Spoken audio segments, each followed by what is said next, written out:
taas ng presyo ng langis, hindi tinaas ang gasolina, ay hindi tinaas ang pamasahe, hindi tinaas ang sweldo ng mga Pilipino. Pucha, pinapatay nyo Pilipino. Pinapatay nyo Pilipinas. Dapat nga kasama natin na makabayan dito eh. Putang ina, anong ginagawa ng gobyerno natin ngayon? Anong ginagawa ng mga congressman? Imbis na tugunan yung pangangailangan ng mga Pilipino, sinasabi nila laging ginagamit nila yung mga kababayan natin, mga Pilipinas. Imbis na ipagtanggol yung mga Pilipino, ano yung focus nila? Salin ni Inday. Ang focus nila, impeachment. O putya, kita mo to si Kuya. Tingnan nyo yung mga sasabihin nito nila Kuya dito sa ano na to, dito sa balita na to. Sir, ano kayo sir? Driver, operator? Driver sir, driver operator. Driver, operator. Ang sarap na kinakain nyo na. Sir, dati dalawang ulam, ngayon pansit kanin na lang. Papansin na. Sir, Tingnan mo ulam niya, pansit. Pansit kanin. Pansit at saka kanin. Putya, carbs on carbs. O Kaya nga. kailangan nila talaga nung carbs kasi nga, walang hiya, kailangan malakas ang katawan mo eh. Mantakin mo, magdamag kang magbabiyahe. Ang kita mo, 300. Dahil sa taas ng presyo ng ano, dahil sa taas ng presyo ng crudo, tapos hindi naman tumaas yung gasolina. Ay, yung ano, yung pamasahe. Tarantado, di ba? sa biyahe natin ngayon, nagtaas na naman ngayong araw. Yun na nga sir eh, ito na yung huling araw na hininga namin. Walang-wala nang ihihinga. Kung gusto mo magsakripisyo na driver, ihatid mo yung mga commuters, yun na lang ang magagawa namin. Sana may magandang loob na mga commuters na maintindihan kami. Hindi naman lahat. Alam mo ba na ako ngayon pag sumasakay ako ng Grab, lagi na ako nagtitip. Oh, Kaya nga. magbibigay ako 100 na tip, 200 na tip. Pag nagbigay kahapon sumakay ko tricycle, 50 pesos yung pera ko, 25 yung pamasahe. Binigay ko na yung 50. Oo, pag sumakay ako ng jeep, kung magkano yung pera ko, 20, kahit 10 piso lang yung pamasahe, hindi ko na kinukuha yung sukli. Tulong na natin yan sa mga driver. Tayo na tumulong. Putang ina, wala tayong tulong aasahan dito kay Bongbong eh. Wala tayong tulong aasahan sa mga buwaka ng ina mga nasa gobyerno eh. Meron ka namang konti, meron ka, nakakaluwag-luwag ka naman. O, ano mo na, itulong na natin sa mga kababayan natin. Pinapatay ng gobyerno itong mga to eh. Exactly. O, bakit, sabihin mo na naman, fake news na naman yan. Bakit mo sasabihin hindi? No, sinasabi niya na mismo, huling hinga na namin to. Puta, ito pa lang ang kain ko, ang ulam ko, pansit. Pansit at saka kanin. Putang ina. Anong vitamins Ano yan? sustansya makukuha mo dyan? Kaya nga. Carbohydrates meron, pero sustansya wala yan. Karbo-karbo Yan ang lahat. ginagawa ninyo sa mga kababayan natin. Putang ina, itong mga driver, kawawa itong mga to, maniwala kayo. Hindi kayo pag itong mga driver lahat nagtampo, umuwi sa bahay. Hindi na nagbiyahe. Puta, maglalakad kayong lahat papunta sa mga opisina ninyo. Napaka-importante ng role na ginagampanan ng mga driver natin tapos tinatarantado lang netong gobyerno natin. Sir, di ba tama sir, nung nabanggit mo na yun, di ba meron daw po mga pasero na rin, hindi na nangunguha ng sukli, di ba? Opo, Parang ganyan. mayroon na po. Marami na po ng ano. Opo. ganun. So parang yun yung tulong nila sa inyo, sir. Opo. Sir, yung kadalasan di ba kayo operator, magkano ba pinapaboundary niyo? Magkano yung presyo? Usually dito sir, mga boundaran dito sa amin, 800, 900. Sige Oh, ngayon, kayo nararamdaman nyo, bilang kayo na mismo nagde-drive ng inyong jeep, magkano po? Yung 800 na ganun take home nyo lang? Nung nakarang araw sir, medyo maganda-ganda pa. Nakatikong pa ako ng 900 kasama ng boundary doon. Ito ngayon, nagtaas, magkano na? Ngayon, sir, wala na. Wala na po talaga. 170 kada litro. 18 pesos na na-income namin, ipinataw pa ng gobyerno ngayong umaga. Dapat pinatay na lang kami sa kalsada. Huwag naman, ba't naman patay? Ganun naman sir eh. Ganun na lang na lumalabas eh. Kaldero namin, mawawala na ng bigas eh. Kita mo? O sana pinatay nyo na lang kami sa kalsada. O maintindihan mo ba bakit yung mga nasa Israel na pwedeng tamaan ng bala galing ng Iran hindi umuwi sa Ayaw Pilipinas? umuwi. Ganun Kaya din nga. eh. Dito sa Israel, pag sinabugan ako, mabilis lang patay ako. Doon sa Pilipinas, unti-unti nauubos. Yung laman Ginugutom, ng bigasan. pinapatay sa gutom. Unti-unti nauubos yung laman ng frigider. Unti-unti nauubos yung laman ng asin at asukal hanggang sa wala na. Tapos pag wala na, mamamatay ka sa gutom. Para hindi ka mamatay sa gutom, kakapit ka pa sa patalim. Mang-i-snatch ka, mandudukot ka, mang-hold up ka, para lang mapakain mo yung pamilya mo. Unti-unting mamamatay dito sa Pilipinas dahil sa mga walang kwentang mga taga-gobyerno na ito eh. O yan yung sinasabi ni Kuya eh. Sana nga binaril nyo na lang kami, patayin nyo na lang kami sa kalsada eh. Mas mabilis, mas maganda. Anak ng tinapay yan, kaysa ganito ginagawa nyo sa amin, unti-unti, nauubos na yung laman ng kaldero namin. Correct. Yan yung dapat na nakikita ninyo, hindi yung mga post sa social media. Yan yung dapat na pinakikinggan nyo, mga taga-gobyerno, hindi yung mga kalaban nyo, mga politiko. Mga hayop kayo. Ito yung mga araw-araw na sumasagupa sa totoong problema ng Pilipinas. Sasabihin ni Claire Castro, walang problema Pilipinas. Maganda ekonomiya. Huwag kayong mag-alala. Ang ina niyan. Palibasa sila, puno ang bigasan nila. Palibasa sila, yung rice cooker nila, hindi nauubusan ng kanin. Palibasa sila, araw-araw karne. Libre pa, galing pa sa pera ng taong bayan. Tapos yung taong bayan na nagbibigay ng pera sa kanila, ganito ang nararamdaman. Putang ina nyo. Pamilya namin, ba't hindi na po duguan na talaga sacrifice? Kailan ho ba kami naiintindihan ng gobyerno? Kami pong tsuper ang nagmamalasakit na maghatid sa mga commuters para makarating sa kanilang paroroonan, makauwi sa kanilang mga tahanan. Sir, speaking of talagang simpatsya ng gobyerno sir natin. Balita ko, di ba sir, may nag-ayuda na Tama, bigyan ng may ayuda. Tayo ba nakakuha ng Nga ayuda? nga po ako, nga nga. Nakakuha kayo ng ayuda? Wala po, operator? Kasi wala po sa Masterless, sa DSW. Kita nyo, ang yayabang nyo, ayuda. Kala nyo lahat nabibigyan, hindi. Puta, sa bulsa din nila napupunta yan. Ninanakaw din nila yan, magbibigay lang sila. Kunyari, maglalagay sila sa ganitong lugar. O may ayudahan dito, mabibigyan ilang driver. Lahat yun, mapupunta na sa bulsa nila. Yan nga. Tanginan nyo. Paraan yan para paano makapagnakaw. O ito, hindi nakatanggap eh. Hindi O, nakatanggap pwede si ba ako kuya. mag-assume na ninakaw niyo yung pera? Bakit? Hindi nakatanggap to eh. Driver operator, di nakatanggap. Akala ko ba lahat mabibigyan? O, di wala. Sa LTFRB, wala po ako nakuha. Kahapon nagbakasakali ako pumunta ng LTFRB. Nag-apply ako para makakuha. Kailan pa? Kung ako ay naghihingalo na, 50-50 na nga kami ngayong araw na to. Sige sir. So kailan pa nila ibibigay ang para sa aming mga chopper? Kailan pa? Kaming chopper ang Payapo sa itong kalsada, sa diesel. Tatawa-tawa para sa itong may hatid ang mga putang commuter. ina ng Pero ang media na gobyerno itong nasaan? mukha mo. Parang nagpapagwapo ka lang. Hindi kami inintindi. Ayan na sir. Ang ayuda po, para lang yan sa mga nasa master list. Yung wala sa master list, mamamatay, harap-harapan. Emotional na nga si Dahil wala kuya. ayuda, sir, ang diskarte ginagawa po ninyo. At sa tingin ko may kasama din kayo dito ng operator sir, sama natin. Sir, salamat. Ito, sama natin si sir. Talagang nakapamewang na sa akin eh. Pinamawingan na. Tarantado din tong tarantado din tong reporter na to eh. Nag-i-enjoy ka sa ginagawa mo pagre-report mo. Parang ang saya-saya mo pa. Kaya nga. Nakikita mo yung sinasabi ni Kuya, puta very emotional na si Kuya tapos siya parang, ay, teka, putang ina. Ano nga pala ako? Taga mainstream media nga pala ako. Hindi ko pala kailangan na iparinig itong mga ganitong balita. Kailangan maganda lagi kasi puta baka magalit yung mga amo namin sa gobyerno. Bayad. Putang ina tong Sabi pa ng ugat 18 na Marines, ito. may Tingnan nyo yung mga malita ang mga pinagkakagawa mainstream niyang- media. Mga ganun-ganun pa. Ang ina, isa ring wala rin siyang pakialam dun sa ini-interview niya eh, no? Kaya O, nga, hirap na hirap walang na si Kuya. nararamdaman tong Sobrang gago na naging to. emotional na. Kumakain yung tao. Inabala mo. Putang ina mo ka. Correct. Tapos, nung naging emotional siya, sinasabi niya yung kanyang salubin, biglang pinutol mo. Tapos tumawag ka ng iba. Pero sige, pakinggan natin, sasabihin nung tinawag niya. Sir, ano pangalan natin? Si Alias Pupong po. Alias Pong. Opo. Alias Pong, driver operator din po. Opo. Sir, kumusta biyahe natin ngayon? Ito nga po, parang diesel lang ang napunta ngayon eh. Kasi 800, ang diesel namin pa isang ikot ay 750. So 50 lang, kumain pa kami, di wala na. Nasaan po yung driver niyo talaga? Yung anak ko po nandun, titinda na lang ako ng gulay. Tumigil na din. Opo, tumigil.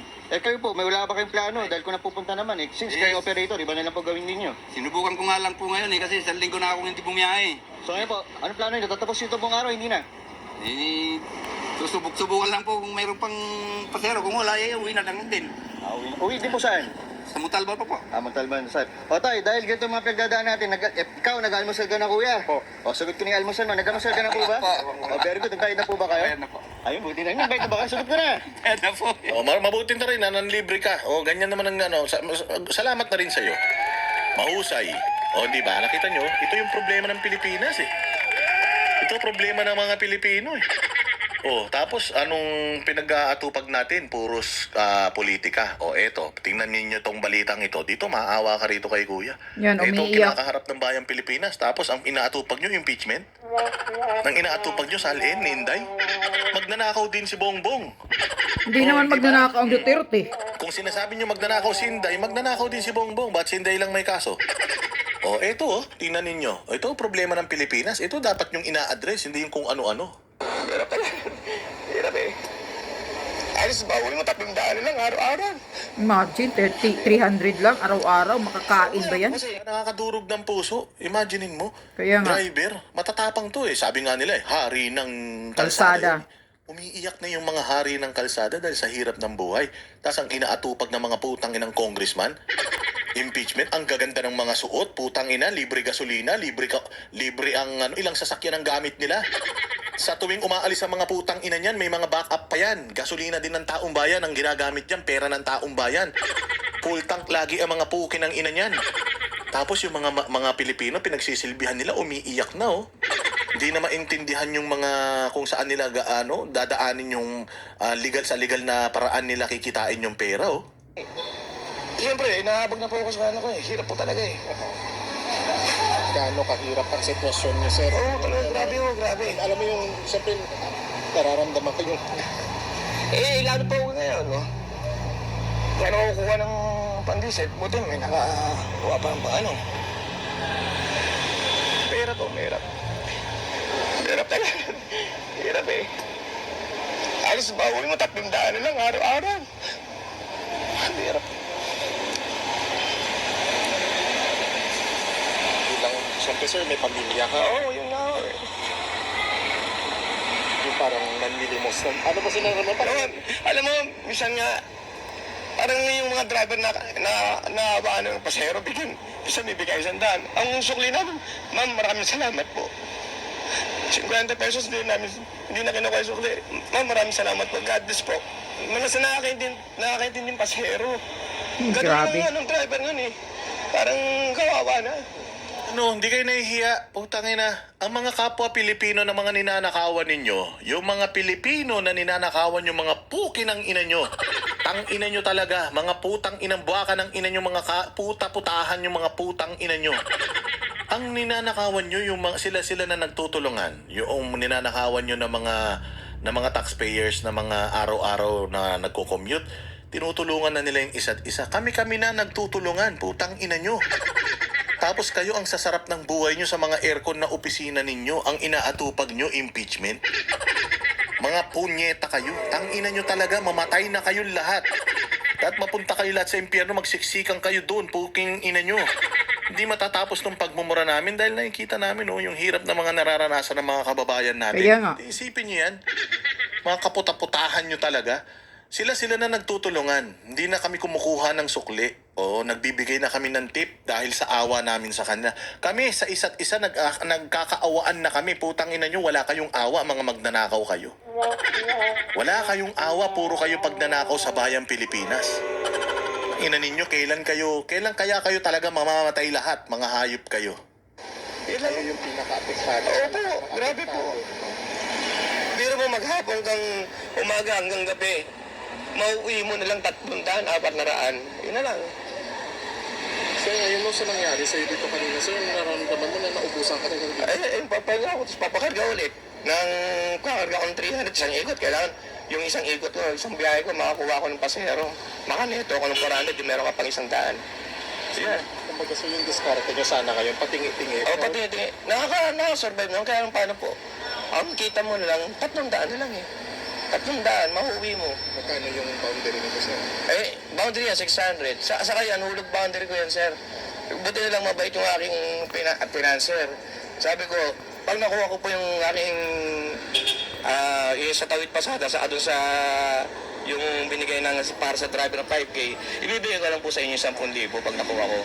Pagpapayag naman yung akin. Buti na mabait po yung aking financer eh. Hindi ako iniubligang kunin yung boundary. Di ba? Yan yung Grabe. sinasabi ko mga bossing. Nahirap ng buhay natin. Alam mo, pasensya na kayo kung ganito ako magmura ha. Kasi sobrang emotional na natin. Sobrang hirap na talagang nararanasan ng mga kababayan natin. Sobrang hirap na nararanasan ng mga Pilipino. And nananawagan talaga tayo sa bawat isa na talaga magtulungan. O huwag tayong papayag na yung kaisa-isang nagbibigay sa atin ng pag-asa para sa mga susunod na panahon, yung mga Duterte. Huwag tayong papayag na ganyan bababoy-baboyin lang nitong mga nasa gobyerno na ito dahil lang sa personal na interest nila. Oo, personal na interest yan. Ang gusto ng mga yan, nakawan tayo. Ang gusto ng mga yan, ubusin ang pera natin. Ang gusto ng mga yan, ipahirapan tayo. Ayan galing na mismo ito sa mga tsuper natin. Ang gobyerno na ito walang plano-plano para sa mga kababayan natin. Nagbigay na sila ng ayuda, okay na yun. Maniwala kayo. Yun na yun, yung binigay nilang Kaya ayuda, nga. yun na yun. Yan na yan para kasi sa inyo. ayaw nila magtaas ng presyo ng pamasahe. Kasi ang iniisip nila, pag nagtaas ka ng presyo, ang mahihirapan, mga butante. Pag nahirapan, nagalit ang mga butante, Oh, edi hindi sila iboboto niyan. Kaya nga, ganyan ang So para lang utak. sa kanilang politika, para lang hindi masira yung kanilang mga political plans sa 2028, papatayin nila yung mga tsuper. Papatayin nila yung mga tsuper. Magbibigay sila ng konting abuloy, tapos pinapatay naman nila. By what? Hindi sila nagtaas ng, ang taas na ng presyo. Triple na yung presyo ng diesel, tapos hindi ka nagtaas ng pamasahe, nagbigay ka lang 5,000. Oh. Ngayon, maintindihan naman ng mamamayang Pilipino kung magtataas ng ng pamasahe. Siyempre, pag nagtaas ng pamasahe, ako bilang mananakay, magre-request din ako ng taas na sweldo.